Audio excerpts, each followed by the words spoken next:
سورۃ المنافقون۔ اللہ کے نام سے جو سراسر رحمت ہے، جس کی شفقت ابدی ہے۔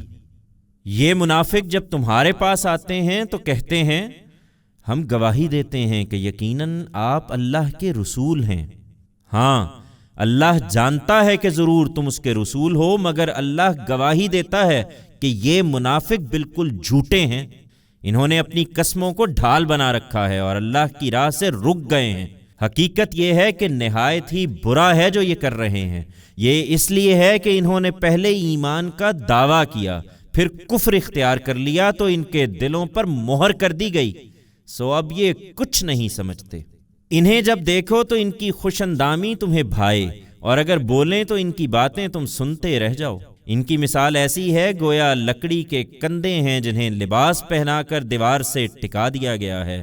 ہر خطرے کو اپنے ہی اوپر ٹوٹتا خیال کرتے ہیں، یہی دشمن ہیں، سو ان سے بچ کر رہو۔ اللہ انہیں غارت کرے، ان کی عقل کس طرح الٹ گئی ہے۔ ایسے بدقسمت ہیں کہ جب ان سے کہا جاتا ہے کہ آؤ اللہ کا رسول تمہارے لیے مغفرت کی دعا کرے تو سر مٹکاتے ہیں، اور تم ان کو دیکھتے ہو کہ بڑے غرور کے ساتھ اعراض کر لیتے ہیں۔ تم ان کی مغفرت چاہو یا نہ چاہو، ان کے لیے یکساں ہے۔ اللہ انہیں ہرگز معاف نہ کرے گا، اس لیے کہ اللہ اس طرح کے نافرمان لوگوں کو کبھی ہدایت نہیں دیتا۔ یہی ہیں جو کہتے ہیں کہ ان لوگوں پر خرچ نہ کرو جو رسول اللہ کے پاس آ جمع ہوئے ہیں، تاکہ وہ منتشر ہو جائیں، اور حقیقت یہ ہے کہ زمین اور آسمانوں کے خزانے اللہ ہی کے ہیں، مگر یہ منافق سمجھتے نہیں ہیں۔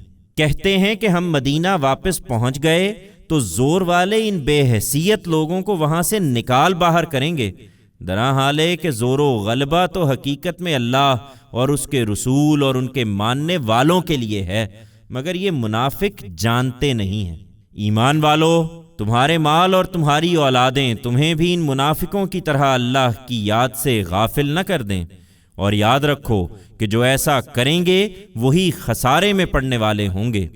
ہم نے جو کچھ تمہیں عطا فرمایا ہے اس میں سے اللہ کی راہ میں خرچ کرو، اس سے پہلے کہ تم میں سے کسی کی موت کا وقت آ جائے، پھر وہ حسرت سے کہے کہ پروردگار، تو نے مجھے کچھ اور مہلت کیوں نہ دی کہ میں تیری راہ میں خرچ کرتا، اور ایسا کرتا تو آج صالحین کے زمرے میں ہوتا۔